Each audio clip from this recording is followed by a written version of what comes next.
With a 20-year reputation for clean business, Matt Glynn at Code Property Group is the first choice for real estate on the Sunshine Coast and surrounding areas. I've known Matt for a very long time from a personal level and professional level, and he is an excellent real estate agent. He's professional, he holds a high level of integrity, he presents incredibly well, and has a huge amount of knowledge when it comes to the real estate industry. So if you are in the market to buy, sell, or simply get a valuation and find out more about your current property, then give Matt a call on 0404 315 066 or matt.glynn, GLYNN at codepg.com. You won't be disappointed.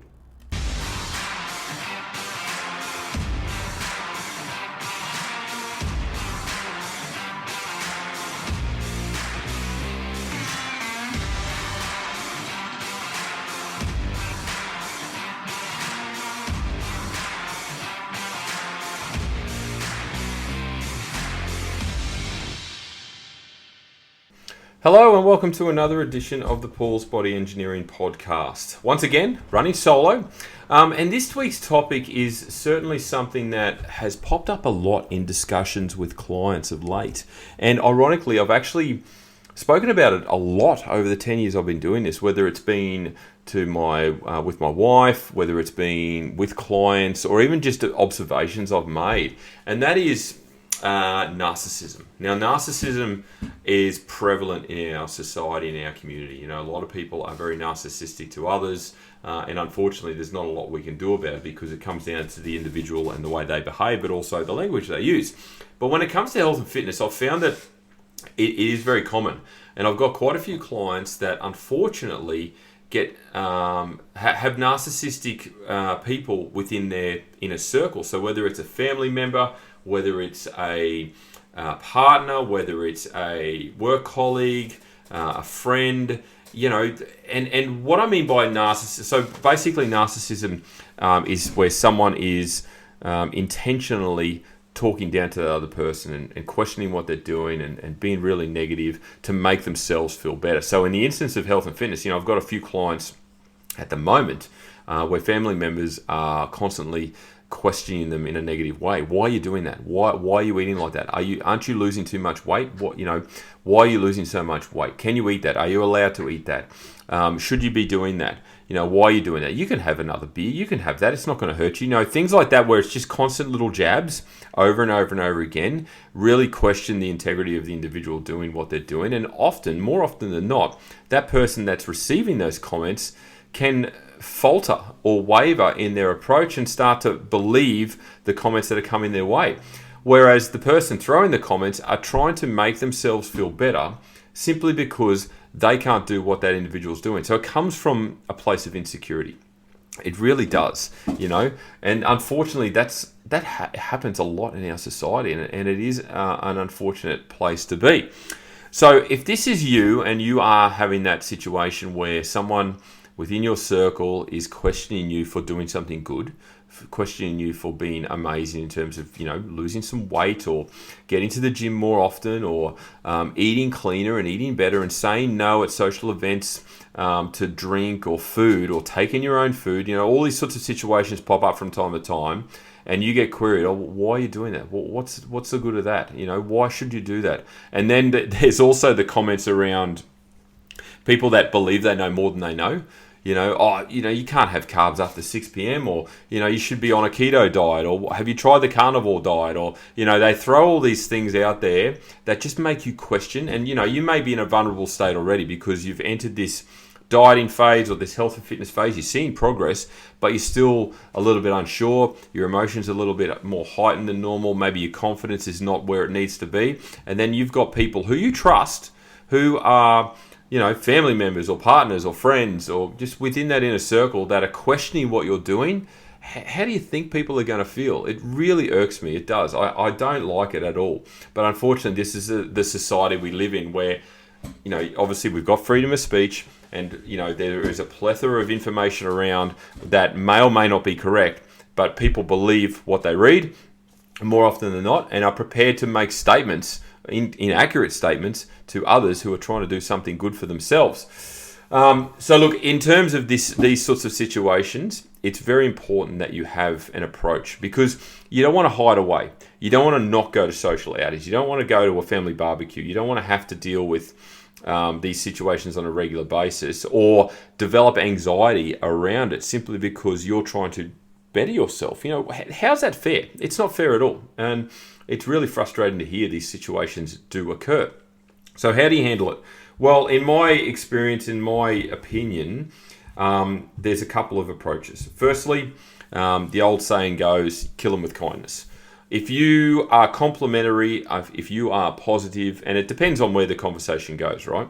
But if you are complimentary, if you are positive in the language you use, even though they're being negative or derogatory towards you, there's very little they can say.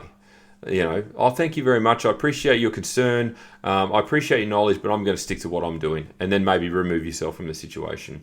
I appreciate where you're coming from, but I've invested in a really qualified and highly skilled coach, and I'm just going to trust him to do the right thing by me and walk away, because I can't really do anything about that. And the other alternative, which I learned in business many, many years ago, was silence. If you're in a conflicting conversation, or just where there's a lot of conflict, or maybe it's getting a bit agitated, a bit aggressive, and you want to back out, silence. Because when you're silent, there's nothing that they can say back to you. Generally, it's tit for tat, barb for barb. I say something, you say something. You bite back, I bite back. That's generally how sort of a negative conversation or an aggressive conversation goes. But if you don't say anything and you politely remove yourself from the conversation, well, then they've got nothing else to comment on. So they can't actually have anything left to say. So, you don't want to be at a point where you have to remove yourself from family events, or, being invited out to dinner or something like that out of fear of being questioned or judged. So if you at least have, prepared in advance how you're going to handle certain situations, at least then you shouldn't have to avoid those situations. And it sounds dumb saying this. You shouldn't have to go to an event and prepare yourself to receive negative commentary. You really shouldn't. But at the same time, this is what happens, and this is the reality. And it sucks. It really does. It sucks when I hear clients are going through this, particularly when they're doing so well. They're losing kilos, they're feeling really good, they're energized, their confidence is high, and then some dickhead, some wood duck, who may or may not be a family member, decides to throw some negative barbs in their direction because they don't feel good about themselves, but they're attempting to feel good about themselves by making someone feel bad. I think that's just stupid, and it's unfair, and it's unreasonable, and it shouldn't happen. But unfortunately, it does. So the best approach in those situations, if you know that is going to happen in advance, is to be prepared. Be prepared with conversation pieces. Be prepared to walk away. Be prepared to kill them with kindness. Be prepared to be silent. At the end of the day, you're going to a family event. You're going to a Christmas lunch. You're going to a work function for the experience, for the social interaction, for the commitment that you've made, for the loved ones that you want to be with, not to receive that negative interaction. So, you have every right to walk away from the situation. You have every right to stand your ground and go, no, I've engaged someone really highly respected, highly qualified, and they're guiding me really well, and I've got amazing results. If that is questioned and you're getting amazing results because of it, well, the person coming at you certainly doesn't know what they're talking about, and don't obviously engage and jump into an aggressive conversation or anything like that. Take yourself out of it. And I know that's hard sometimes because you want to bite back. You want to say things. You want to correct them. But it's not worth the energy. It certainly isn't. And if there's that level of toxicity going around, then remove yourself. If you're going with a partner, wise them up and say, hey, look, can you come and get me if this conversation heads in this direction? Or can you, come up with a reason as to why we need to walk away from that conversation if you're involved as well. Be prepared in that situation. I know it sounds stupid, and I know you shouldn't have to do this, but unfortunately, that is the way of the world at the moment, because there's so many people out there that are narcissistic in terms of the way they speak and the way they act, and those comments are unnecessary. But at the same time, it will happen, and you can't control everyone. Having been very, very lean and dieted many a time for bodybuilding shows and things like that, I do experience it. I get the comment, oh, can you eat that? Are you allowed to eat that? Does your coach know you're eating that? And it's coming from a place where people you don't know what they don't know. And unfortunately, it's just due to lack of education and understanding. And people think you've got to eat chicken and broccoli and rice to lose weight, or you've got to have salads multiple times a day. I remember having a conversation with some old school buddies when I was deep in my last prep. And I sent them a photo of what I looked like, and they all said, oh, amazing. And one of them said, oh, I bet you're looking forward to having a steak. And I wrote back and said, well, I'm actually having steak every second night. And they went silent because, again, they didn't know. But that's what their assumption was. So a lot of this sort of underlying, commentary or knowledge is based on, old school stigma and old school, mentality around what a dieting period actually looks like. When in point of fact is, given we've come so far in the world of evidence-based research, science, coaching methods, that it's actually really healthy to lose weight now. It's done in such a manner that it is incredibly healthy and incredibly advantageous for anyone who actually enters that frame. But unfortunately, a lot of people haven't embraced the new knowledge or the new methodologies, or are just simply unaware.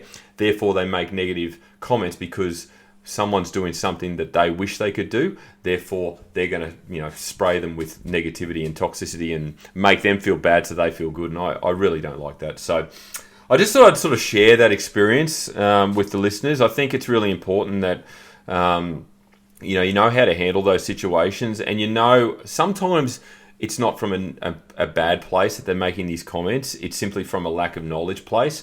But if someone is making a comment from a bad place, they're intentionally trying to bring you down, that's where you remove yourself from the situation, or you just don't say anything at all. And then they've got no fuel. They've got no fire to build on. They can't continually fire barbs at you unless they're a real shit person. And in that situation, then you just remove them from your life, basically. But in most situations, these issues occur at family events, Christmas Day, work functions, in everyday life. And you've just got to learn how to handle the situation and realize that you're in the right. You're doing something for you, which is not selfish. It's not self-indulgent. You're actually prioritizing your health so that you can be a better person for yourself, for your family, your partner, etc. And if someone has a problem with that, well, guess what? That's their problem. Okay? It's not yours. It's their problem. And if they continue to behave that way, their circle of friends is going to get a lot smaller, because people are going to remove themselves over time because they realize that they don't want to be around a person who is constantly negative and constantly bad-mouthing people and talking down to them as well. All right, so I'll finish on that. And look, if you are experiencing this, if you are someone who is listening and experiencing this, by all means, DM me, have a chat, and we'll see what's happening and see if we can obviously come up with maybe some conversation pieces or just some methods around managing it a little bit better, so that you don't have to go into a environment or an event with a lot of anxiety, knowing that these sort of comments are coming your way, because I don't think that's fair. So thank you once again for tuning in. I really do appreciate it. It is very much a topic that's worthwhile discussing. It can be obviously controversial, but at the same time, it happens more often than we realize. If you've enjoyed this podcast, please screenshot and share it across your stories. Maybe share it with someone who you believe is having this experience, and that might give them a little bit more clarity around it and know that they're not alone. If you're interested in any of my coaching services, please jump on paulsbodyengineering.com. Alternatively, look at the link in my bio on my Instagram page, or simply send me a DM and let's chat about what I can do for you. Other than that, I hope you are having an amazing day, and thank you once again for tuning in. And as I say to every client, every single day, have a great day. Experience the difference with Matt Glynn at Code Property Group. With a 20-year reputation for clean business, Matt is your guy when it comes to all things real estate. Make sure you give him a call now on 0404 315 066.